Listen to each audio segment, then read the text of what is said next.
2026 ജനുവരി മാസം 4-ാം തീയതി മുതൽക്ക് 10-ാം തീയതി വരെയുള്ള ഒരാഴ്ചത്തെ എല്ലാ രാശിക്കാർക്കും, മേഷാദി എല്ലാ കൂറുകാർക്കും ഉള്ള സാമാന്യ ഫല നിരൂപണമാണ് ഇവിടെ നടത്തുന്നത്. അടുത്തത് ചിങ്ങക്കൂറാണ്. ലിയോ എന്നാണ് ഇംഗ്ലീഷിൽ പറയുന്ന പേര്. മകം, പൂരം, ഉത്രത്തിൽ കാല് എന്നീ നക്ഷത്രങ്ങൾ ചേർന്നതാണ് ചിങ്ങക്കൂറിനെ പറയുന്നത്. ഭാവം കൊണ്ട് 11-ൽ വ്യാഴമാണ്.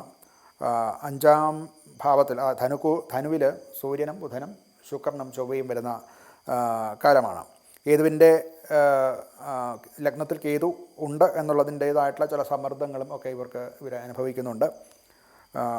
പെട്ടെന്നുണ്ടാകുന്ന ചില സമ്മർദ്ദങ്ങളും അതുപോലെ അത്യധികമായിട്ടുള്ള ഉഷ്ണം ഒക്കെ ഉണ്ടാകുന്നതും ഒക്കെ ശ്രദ്ധിക്കേണ്ടതാണ്.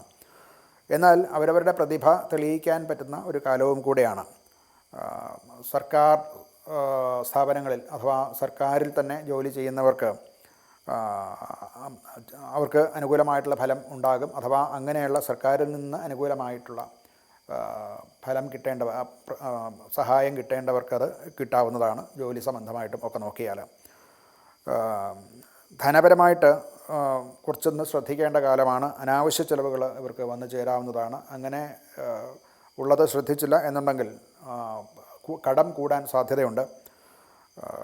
പഴയ ചില കുടിശ്ശികകളും ഒക്കെ വീണ്ടും അതുകൊണ്ടുണ്ടാകുന്ന സമ്മർദ്ദം നമ്മുടെ ജീവിതത്തിൽ ഉണ്ടാകാവുന്നതാണ്. നമ്മൾ വീട്ടേണ്ടതായിട്ടുള്ള കടങ്ങൾക്ക് അത് വീട്ടാൻ വേണ്ട സമ്മർദ്ദങ്ങളുമൊക്കെ ഉണ്ടാകാൻ സാധ്യതയുണ്ട്. അതുകൊണ്ട് അതിന് വേണ്ട കരുതലുകൾ എടുക്കേണ്ടതാണ്.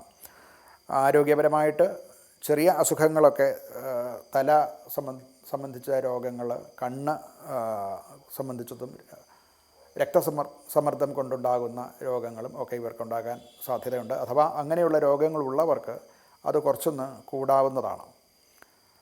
കുടുംബപരമായിട്ട് സ്വന്തം വീട്ടിൽ മുതിർന്നവരുണ്ടെങ്കിൽ, മാതാപിതാക്കന്മാരോ അങ്ങനെയുള്ള മുതിർന്നവർ ഉണ്ടെങ്കിൽ അവരുടെ രോഗസംബന്ധമായിട്ടുള്ള ചില കാര്യങ്ങൾ ശ്രദ്ധിക്കേണ്ടതായിട്ടുള്ളൊരു കാലമാണ്. അവർക്ക് രോഗങ്ങൾ വരാനും അതുമൂലമുണ്ടാകാവുന്ന ചില എക്സ്പെൻസസ് കൂടാനുമൊക്കെ സാധ്യതയുണ്ട്. പരിഹാരമായിട്ട് ഇവർക്ക് പറയാവുന്നത് ഹനുമാനെ ഭജിക്കുക, വിഷ്ണു സഹസ്രനാമം ജപിക്കുക, അതുപോലെ ഹനുമാൻ ചാലീസ മുതലായിട്ടുള്ള അറിയാവുന്നവർക്ക് അത് ചൊല്ലാവുന്നതാണ്. നിത്യേന തന്നെ ചൊല്ലുന്നത് നല്ലതാണ്. ചില നിറങ്ങൾ കടുത്ത നിറങ്ങൾ അവർ ഒഴിവാക്കാൻ ശ്രദ്ധിക്കുകയും ചെയ്യുന്നത് നല്ലതാണ്. ചുമപ്പ് മുതലായിട്ടുള്ള ഡാർക്ക് ആയിട്ടുള്ള തീക്ഷ്ണമായിട്ടുള്ള നിറങ്ങൾ വർജിക്കാൻ, പ്രത്യേകിച്ച് ഡ്രസ്സിങ്ങിലും ഒക്കെ അത് വർജിക്കുന്നത് കൊണ്ടും ചില ഗുണങ്ങൾ അവർക്ക് ജീവിതത്തിൽ ഉണ്ടാവുന്നതാണ്.